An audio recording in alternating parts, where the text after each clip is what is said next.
Has seen that all too well this morning, unfortunately. We go to him in University City.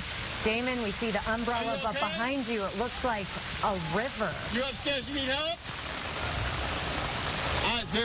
We got someone who's up on the roof that's showing you just how bad this still is up there, stuck up there. I don't know if you can see it. We're going to flag somebody over here for you.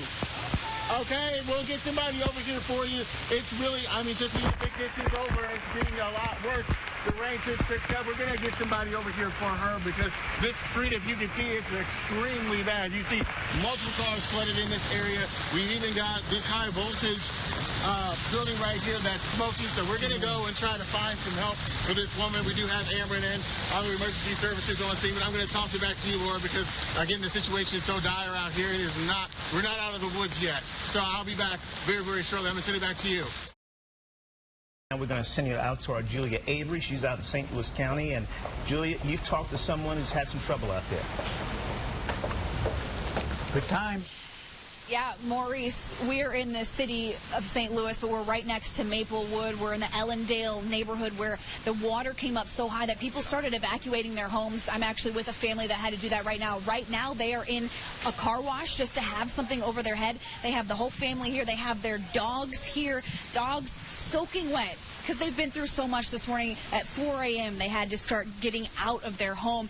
And we have Andrew Schaefer here, who, tell me how all of this started. You had to carry your children from your home? Yes, the water, my neighbor said the water started shooting out of the storm sewer like a geyser. It was like 4, 5, 6 feet in the air. My daughter woke me up and said the water was coming in the basement. It was coming in like a waterfall. The water completely filled my 6.5, 7 foot deep basement in a matter of 15 minutes. We called the fire department. Fire department said they're on their way. They showed up. They sat at the end of the street. I carried all 3 of my dogs and my 3 kids and my wife out. And the fire department was told that there were kids still in the neighborhood, and they just said there's nothing we can do unless they're elderly. As they were backing out, I was carrying my last kid out. Yeah, right now we want to check in with the meteorologist Leah Hill. Just about an hour or so ago, she was in the storm center with Kent. Now Leah along Interstate 70 at Cary, giving us an idea what the flash flooding looks like out there. It's a mess. I've counted about 5 cars that are stranded on the side of the road, and 3 of them are in the water, and the water is nearly up to the roof of their car. I don't see any people outside of those cars, so it looks like they were able to get them out, which is good news, but it is stopped. You cannot drive 70 going eastbound towards downtown. As you approach Cary, it is just stopped. I mean, it is a parking lot there, and even on the westbound side, not much better. We are still seeing those cars basically at a standstill. I'm seeing people getting out of their cars and taking pictures, which in this kind of situation you don't want to do. I know that this is something we haven't seen in a while, this much rain and this flooding on the roadways, but I have seen some people getting out of their cars just to take pictures, and that can cause a whole other host of problems. Holstein and Samantha Jones are on the desk, and they've got some new information. What's the latest? Yeah, Steve, you've been talking about the Central West End. Let's head a little bit east of that. Our Caroline Hecker is in Midtown Forest. Caroline, you have quite the scene there with what's been picked up by these floodwaters. As we've shifted a little bit west, we're at Delmar and Lake, just west of the Central West End, and you're right, there is a couch that has somehow appeared in the middle of the road behind us. You can see that black car. It's nose deep in the water. The gentleman standing by that white van, when he was standing closer to the street sign, it was about thigh deep. So you can see there's been trash cans that have been overturned. We did see one truck. I don't know if this Metro bus is going to try to make it here. We're probably going to get wet. So that gives you an idea, though, for a frame of reference, how deep the water is as this Metro bus drives through. Right here at Third Degree Glass Factory, the parking lot is underwater, but it has receded a little bit, I should say. But you can, again, see how much water is here. There's people still turning around down, heading westbound, or eastbound, I should say, on Delmar. But the water has been coming down slowly, but this is some of the highest water we have seen. Reporter Caroline Hecker from our CBS affiliate KMOV will start us off from St. Peters, Missouri. Good evening, Caroline. Good evening, Nora. Here in St. Peters, just northwest of St. Louis, it's been soaked with more than a foot of rainfall, a lot of which fell before sunrise, leaving many residents here forced to flee these floodwaters in darkness, risks of getting trapped. St. Louis woke up underwater. It's really coming up rather quickly. By 7 a.m., 8 inches of rain had fallen, shutting down 4 major highways into the city. It's all boxed in. There's nowhere for the water to go. Roads were overwhelmed. Cars drowned in the waters were left abandoned, with homes and businesses not spared from the historic flash flooding. Looks like they have one individual. First responders across the area ferried more than 100 residents from their drenched homes and trapped vehicles, while others waded through waist-deep waters. There was no water inside here at 8 o'clock this morning. At least one person was found dead in a submerged vehicle. We have pulled a civilian out of a vehicle that has passed. The flooding prompted rescues at multiple animal shelters, but it was too late for 10 puppies that drowned at Stray Paws Rescue. They're bringing out 9 big dogs, but unfortunately we lost all of our puppies. As the rain moved on, many took refuge in shelters while they figure out their next steps. Hopefully stuff's still there, and at this point just glad to be in one piece.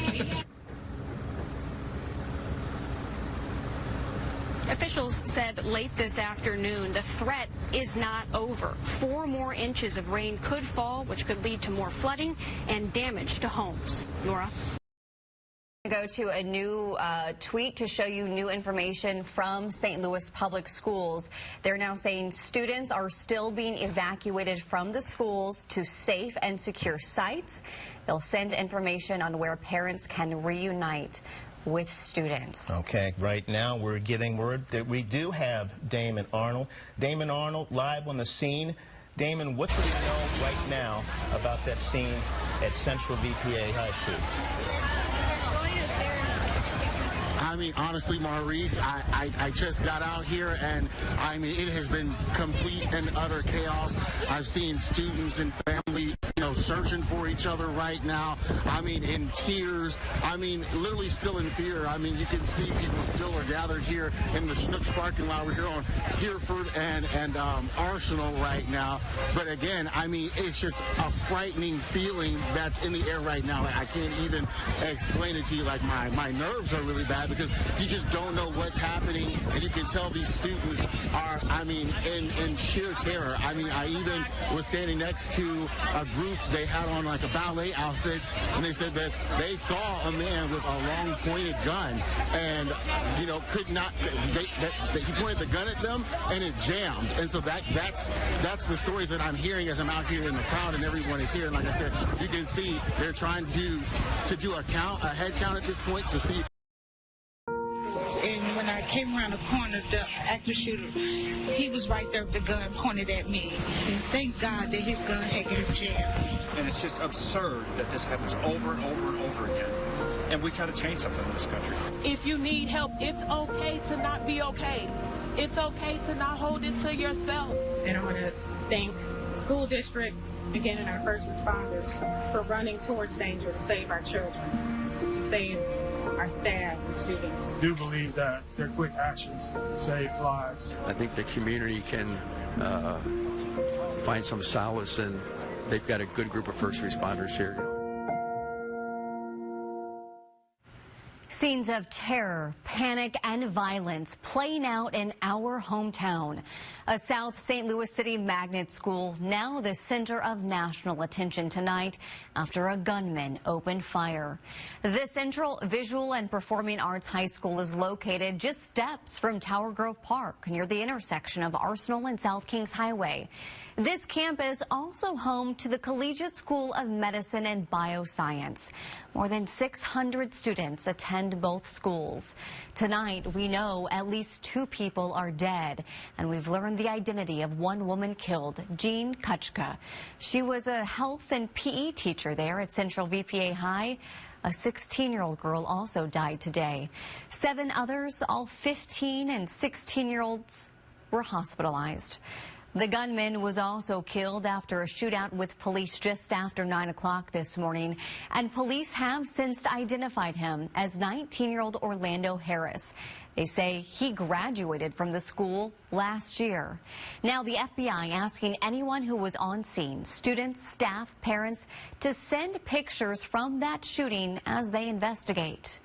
Now we want to get to our Corey Stark. He continues our live team coverage from outside the South City School. Paige, this is a breaking story that is still developing tonight, 9 hours after the gunman opened fire on this South City High School campus. We have live team coverage for you tonight, a crew of reporters bringing you the latest developments and reactions that are still pouring in from the community tonight. Damon Arnold with our St. Louis affiliate KMOV has the latest. Damon is outside of the school this morning. Damon? Good morning to you, David. I'm outside of Central VPA High School where the doors are shut. There will be no students here. Classes have been canceled, and rightfully so. As somebody who was here yesterday first on the scene, witnessing students run out in pure chaos, telling me that they had guns shoved in their face, asking them if they were ready to die or they had to jump out of windows to try and escape. The trauma that they're suffering today only makes that decision the right call today. Now, we're remembering here in this community the loss of a teacher, that 61-year-old Jean Kuchka and 15-year-old Alexandria Bell. You see a growing memorial behind me, and it is this memorial that is fueling the investigation that now has the FBI trying to figure out the motive behind this gunman.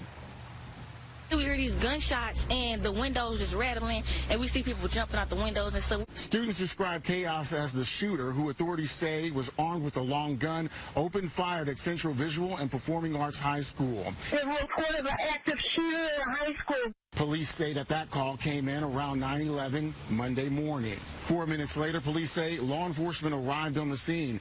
By 9:23, they say officers engaged the suspect in a shootout, and by 9:25, he was dead. I seen my friend have all blood on her hand, and it was like she seen the shooter, and the shooter came to her and said, "You ready to die?" Students were evacuated to a nearby grocery store parking lot where they reunited with their families. Police later identified the shooter as a 19-year-old who graduated from the high school just last year. He lives in the 9,000 block of Pennsylvania with family members, and he has no prior criminal history. People from across the St. Louis community gathered to mourn the victims Monday night, including Alexandria Bell and PE teacher Jean Kuchka, who died at the hospital. It's kind of unreal to think that she's gone. Like, when I literally just saw her the other day, she was just the sweetest lady. Officials didn't reveal how the gunman got into the building, but said school security and existing safety protocols helped delay his entry. Our school had metal detectors. The doors stay locked. There's security guards all over the place, and somehow still this was able to happen. And now this community just tries to figure out how to move forward and to be okay. Sending it back to you, Gail. All right, Damon, you're right. It's sadly all too familiar. News 4 at 10. I did have sex with her at Kirkwood. You think it's okay for you as a coach to have a sexual relationship with one of your female players? Repeat the question again. Two coaches of a St. Louis County girls softball team answering what they did with a 17-year-old player. News 4 investigates, uncovering the disturbing allegations in a story that can be difficult to watch. Investigator Susan L. Corey explains why this hasn't been brought to light until now. The testimony you're about to hear is disturbing. It's part of a civil lawsuit filed against the two men. We've learned there's also a criminal investigation being done by St. Louis County Police. The girl at the center of this reached out to us. She's not ready to put her name and face out there, but both her and her lawyers want her story shared. She told us her goal in all of this is to make sure that what she went through doesn't happen to anyone else. Dreams of playing for an elite girls softball team dashed. You had sex with her, didn't you? Yes. As one former St. Louis Sticks coach followed by another. Isn't it true that you had oral sex inside that building with Jane Doe? Yes, sir. Both admit under oath. Do you solemnly swear that the testimony you're about to... There was more going on off the field with the teenage athletes they were trusted to teach. Teresa, I hope you got it. Yeah. These video depositions of Aaron Byington and Alex Walters are hours long. Nothing but the truth, I hope you got it. Yes. They're public court records in a civil lawsuit. Neither coach has been criminally charged. The player goes by Jane Doe to protect her identity. She's suing Byington and Walters, along with the locations where she says the coaches sexually assaulted her. Doe was part of the St. Louis Sticks. It's a competitive team for girls 18 and younger that played out of the Kirkwood Athletic Association. Byington was the head coach. Walters assisted him. Both were also on the Kirkwood Athletic Association payroll. In the lawsuit, Doe claims the abuse started in 2020, with Byington and Walters each grooming her. She says it evolved to repeated sexual assault that continued for a year. According to the suit, Doe was 17 years old when she joined the team. Walters was 27 and Byington was 36. Do you think it's okay for you to have sexual relationships with your female players? If a female player is of age, a consenting age, then I would say yes. Under Missouri law, the age of consent is 17. However, in the lawsuit, Doe claims what happened to her was childhood sexual abuse and sexual abuse. Byington testified he sent Doe nude photos. He also described stretching her and other players during practices, something he said happened in plain sight of other girls and adults. I stretched her in the parking lot. And stretching her, you would rub your body up against, press your body up against Yes, hers. sir. He testified he didn't have formal training in this technique. He said things went farther at least once when the team traveled to Branson, Missouri for a tournament. Did you do anything other than stretch Jane Doe when you were in the parking lot by the clubhouse? Bodily grinding. Byington was adamant about one point. I've never had sex with any players. Have you ever had sex with Jane Doe? No, sir. He believes what happened with Doe. Isn't it true that you had oral sex inside that building with Jane Doe? Yes, sir. Didn't count as sex. I don't see that I've caused any harm to anybody. Because you deny that you've ever had sex with any player. Could you be more specific when you use the word sex, please? Well, it kind of sounds like Bill Clinton's deposition in the impeachment trials. Argumentative. What is your definition of having sex with a player?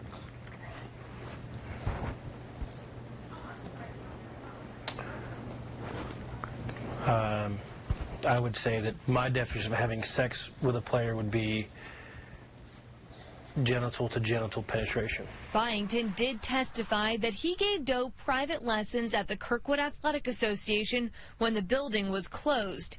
He said he'd take her into this storage building alone. How many times do you remember having oral sex with her in the shed?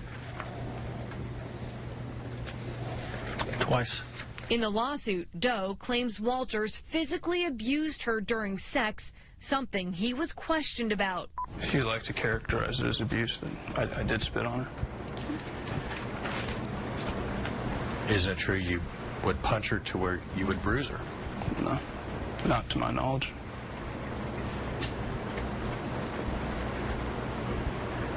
You would pull her hair? Yes. Cause her pain? Yes. Walters testified he had sex with Doe in multiple places, including the Kirkwood Athletic Association, his car, and the Wildwood apartment he shared with his parents. Were you worried that you were causing her physical pain? No, I should have been. Did you worry you were causing her emotional pain? No, I should have been. Did you ever explain to Jane Doe why making her cry or spitting on her or punching her turned you on? I don't remember. When asked how the deposition was going, Walters opened up. It's one of the most difficult things I've had to do. Can you tell me why? So I understand that what I've done is really caused Jane Doe some harm, and it wasn't right. And if you had to do it again, you wouldn't. You agree? I agree. But he and his lawyer chose not to answer multiple questions, including if anything happened with other girls on the team. You have had sex with other ball players that you've coached, isn't that true? Based upon my advice, Ellis is going to assert his Fifth Amendment rights under the Constitution concerning possible self-incrimination and decline to answer that question. Using my Fifth Amendment right. Those depositions are now here at the St. Louis County Police Department. We know the girl in this case filed a report last fall. It's been under investigation for almost a year. We tried to ask officers about what's taking so long. They wouldn't answer that question directly, but told us they continue to investigate the case and plan on sending it to prosecutors within the next couple of months. Both men testified that as of last fall, they no longer work for the Kirkwood Athletic Association or the St. Louis Sticks. Byington said he quit. Walters claimed he resigned after getting a text from the Kirkwood Athletic Association's treasurer, Jim Woodruff. And he said something along the lines of, if what we've heard is true, we will need you to resign. It was already in my plans to resign prior to him sending that text message. We wanted to ask Woodruff about that. He wasn't at the Kirkwood Athletic Association, but we did talk to him over the phone. Both myself and president of the league reached out to him and said, if you were involved in something like this, we want your resignation. Did anyone from KAA take this to police? We didn't take it to the police, no. Okay. Any reason why? Because I think I shouldn't even say because I'm just not remembering exactly how all of this came down.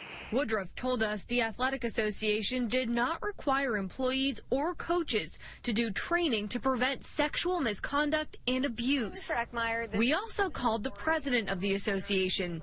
He called back to say he had no comment because of the lawsuit.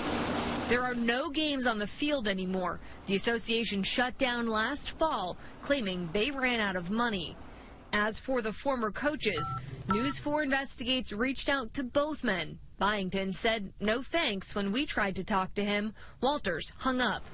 When Walters left the Sticks, he was also coaching at St. Louis Community College Merrimack. He said he resigned from that job. Did you hear any kind of rumors about yourself and any kind of player with a relationship with any kind of player at Merrimack?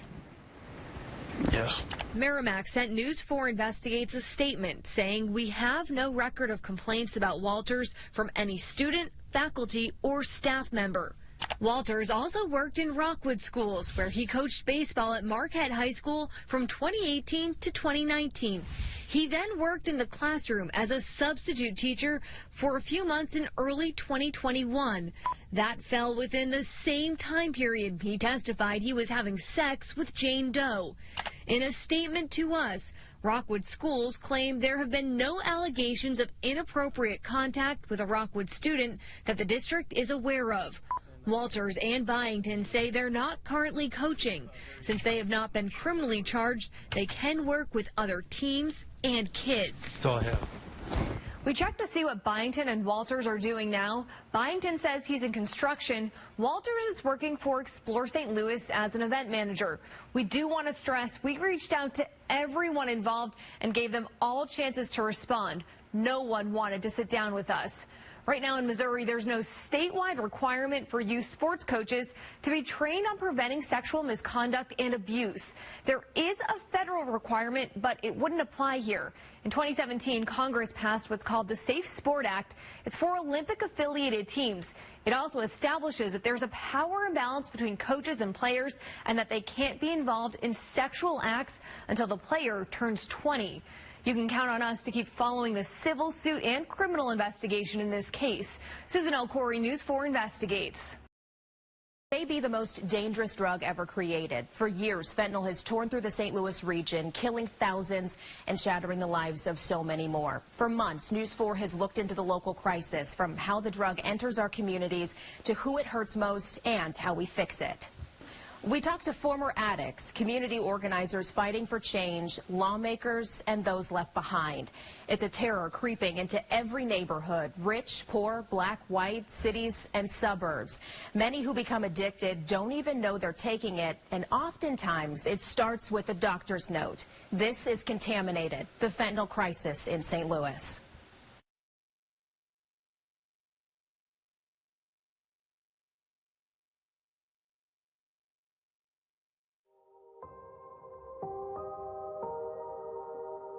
In 2019, more than 70,000 people died of a drug overdose in the United States.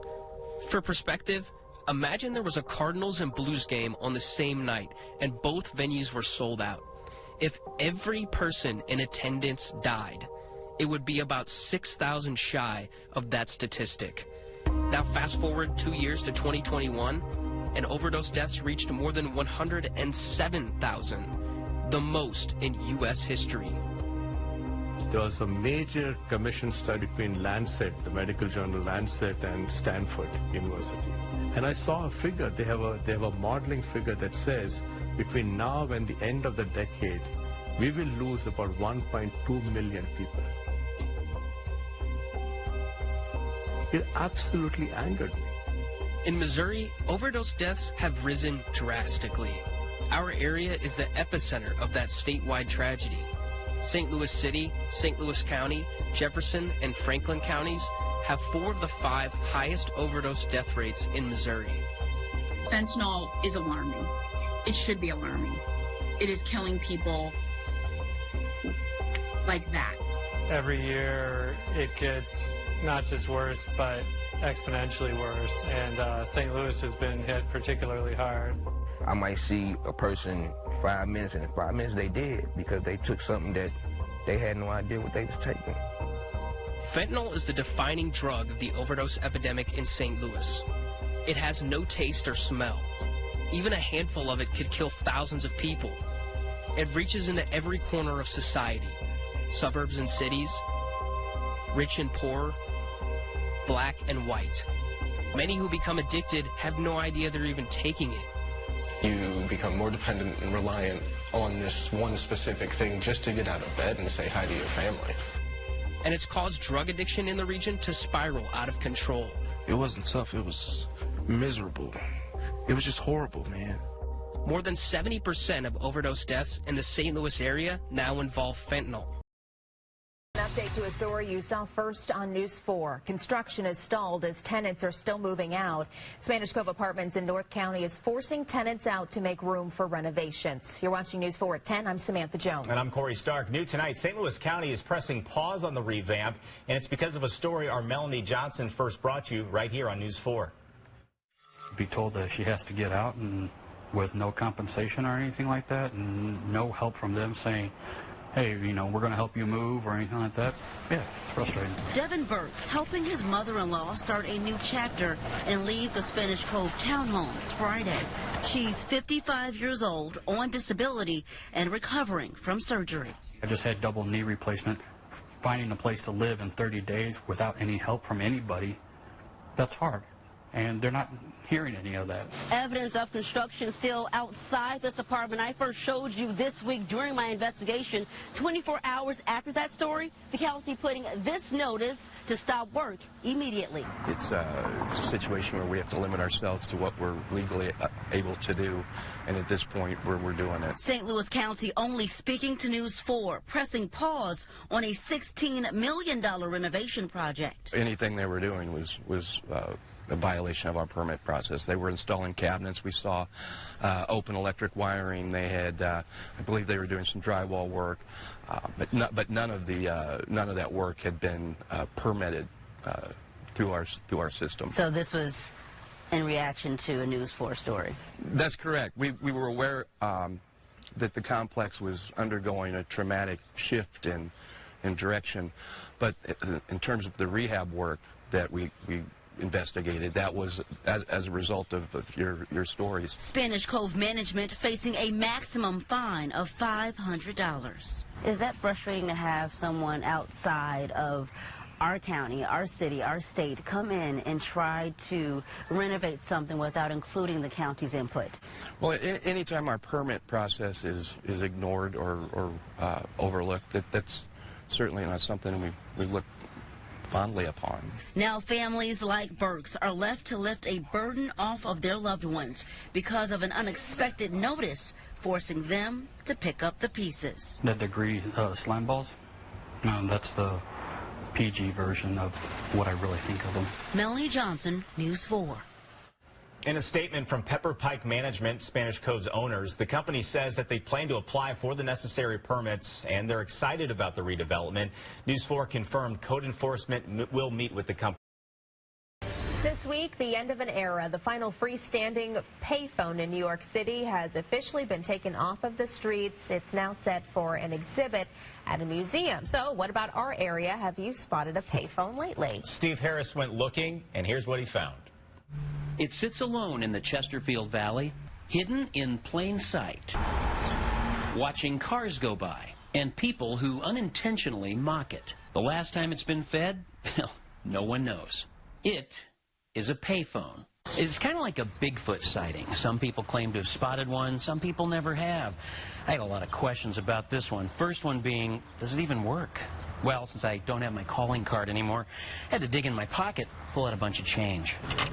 That familiar sound of coins dropping produced another familiar yet disappointing sound. Silence. But what could be worse than dying and nobody notices? How about living around hundreds of people who could notice, but don't? 3 schools in the Parkway District have payphones. This one at Parkway North goes largely ignored by most students. I didn't know it was there. For others, it's no different than a bush or a tree along their path. Oh, it's always been there. Well, the earliest record I could find was 1994, and we had about 30. That's network analyst Jill Whitaker and technology specialist Laura Morrison.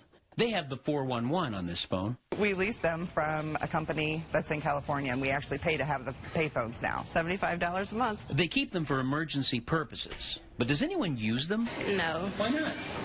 Because I have my own phone. Which you're holding in your hand? Yes. I wouldn't know how. We felt sorry for the payphone and wanted to show it some love. Who are we going to call? Ghostbusters? We dialed, waited. The suspense is killing me.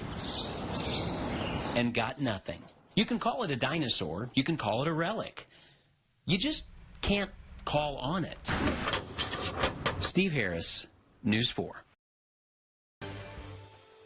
He would be like overwhelmed with the medals that he has right now. And I hope I know he knows he's got them. So, but yeah, it's bittersweet because you can't hold them. It is unimaginable grief that no mother ever wants to have to endure. But Sue Schmitz is living it daily. Tonight marks 1 year since her son Jared was killed as the U.S. pulled out of Afghanistan. Jared was just 20 years old. Tonight, only on 4, his mom on the love, the loss, and St. Louis's great support. Here's Caroline Hecker. I kiss him right there when I leave. There is no deeper grief than sitting at the grave of your child. Sue Schmitz never envisioned such agony when her then 8-year-old son Jared shared something with her one day after school. It was 3rd grade.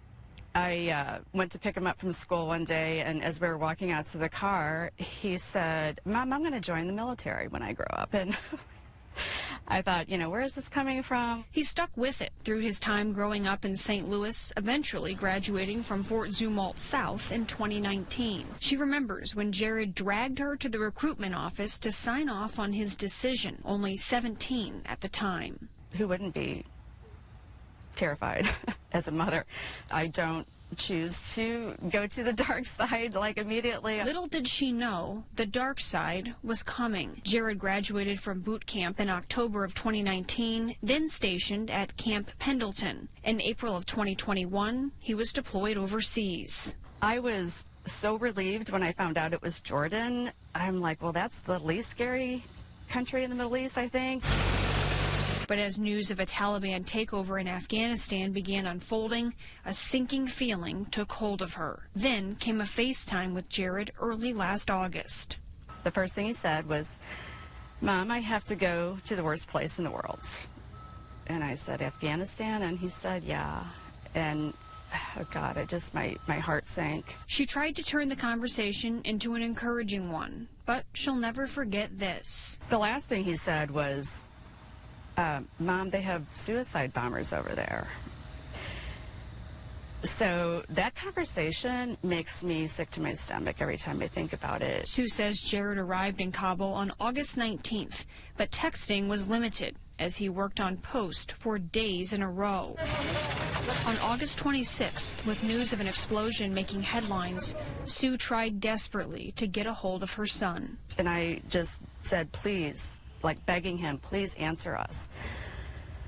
And he never responded. And then my sister, Nancy, called me at like 4 o'clock that afternoon and said, "Have you heard from Jared?" And something about her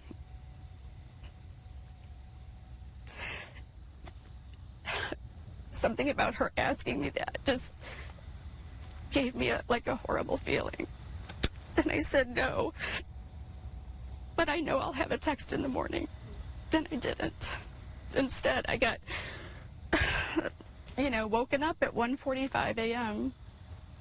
to what I thought was someone breaking in my house. Confused and half asleep, Sue made her way to the front door. So I just kind of pulled the curtains over, and all I could see was the silhouette of the uniform. And I immediately just fell on the floor, like, this is not happening. I crawled to the door and opened it a little bit and said, "Is he gone?" And they just both nodded. The next few days were a blur. But a moment of clarity came, she says, when it was time to bring Jared home. That day, wow, I didn't even have words for that. St. Louis showed up. I can't even say how grateful. I wish I could thank each and every person that was out there, but there's no way. Following behind the Hummer, Sue and her family sat in silence, in awe of what was unfolding. Then I just lost it. I'm like, oh my gosh, these people are here for Jared. The community support remains. A monument at the St. Charles County Veterans Museum will be dedicated this weekend to honor the 13 lives lost in the attack. Joseph, Joshua, Jared.